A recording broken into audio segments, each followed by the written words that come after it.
As the world turns, these are the days of our lives.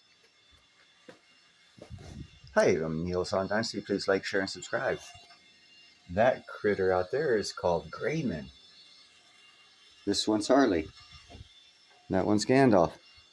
I'm Neil on Dynasty. Again, please like, share, and subscribe. Be kind, helpful, and grateful.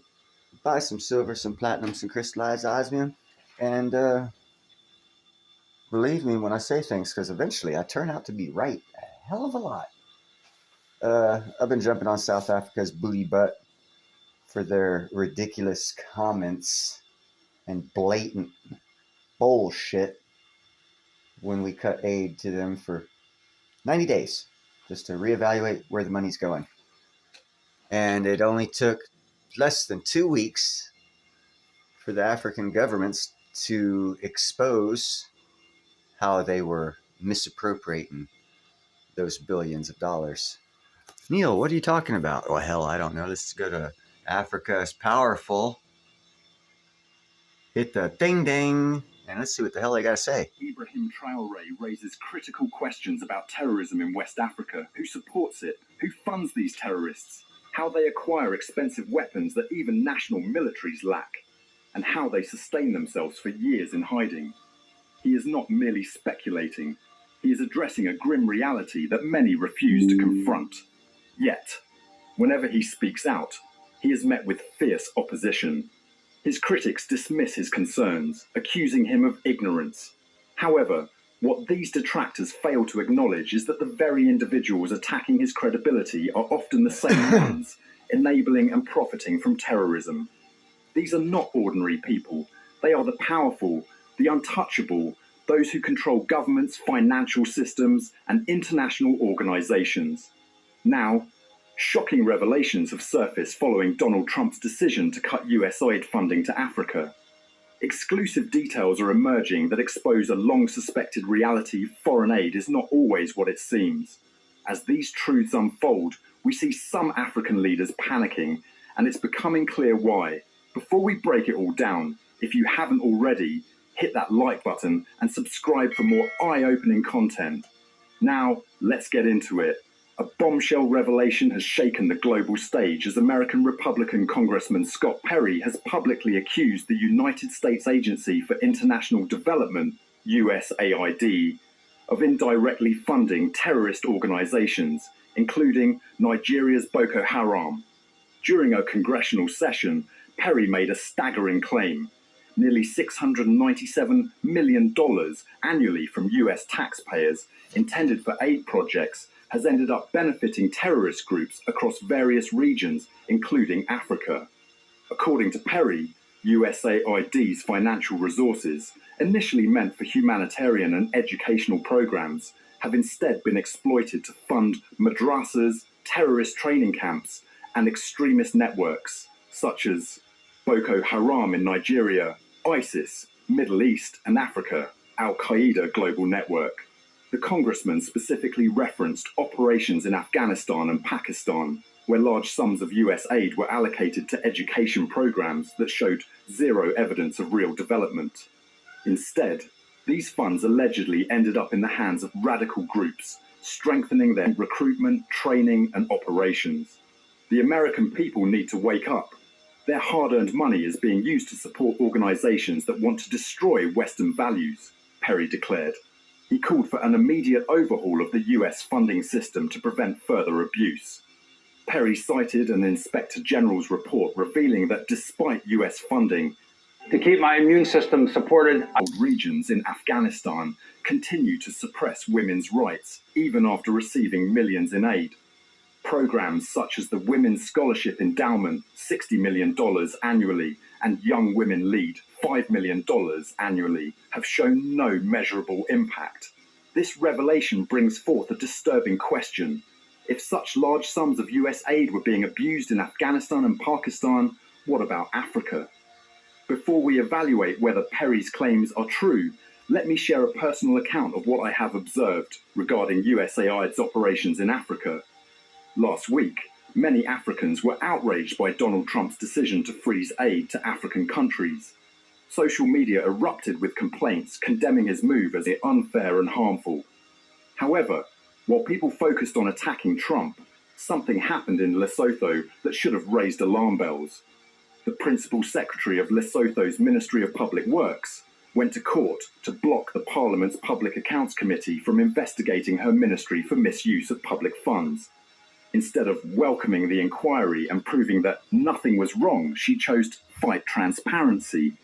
This incident is a clear example of a much larger issue. African leaders love receiving foreign aid, Yes, but they resist do. any form of accountability. African governments frequently complain about how unfair the world is.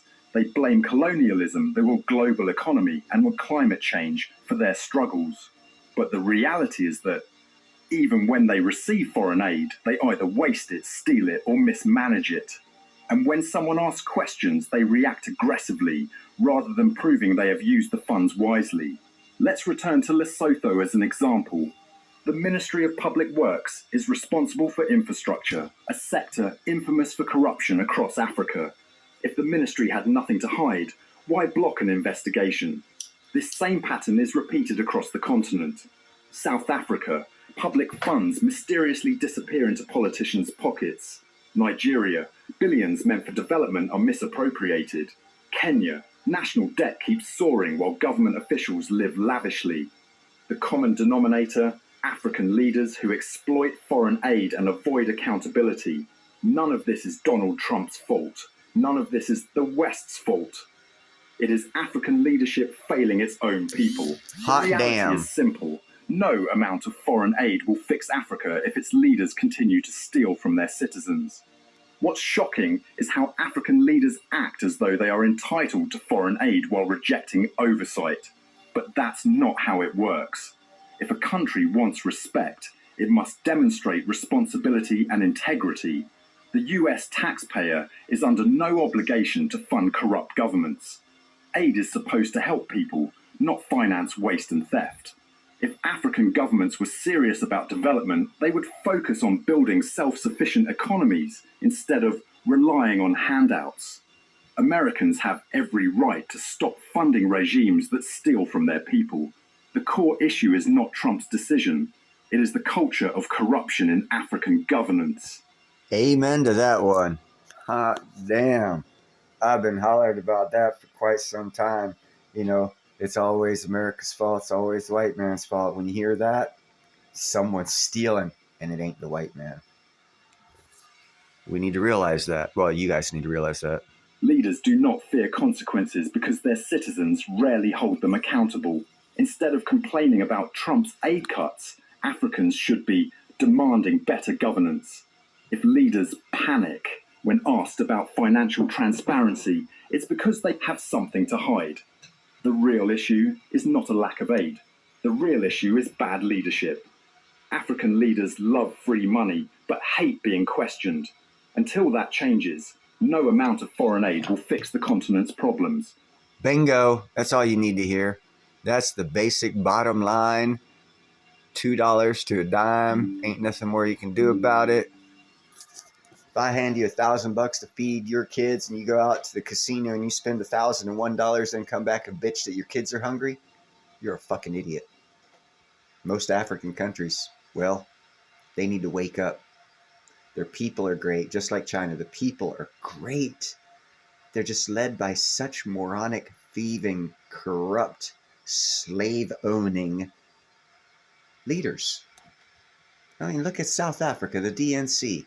For 20 years, if you owned a gold mine, would it be possible for you to actually lose money extracting and selling all that gold?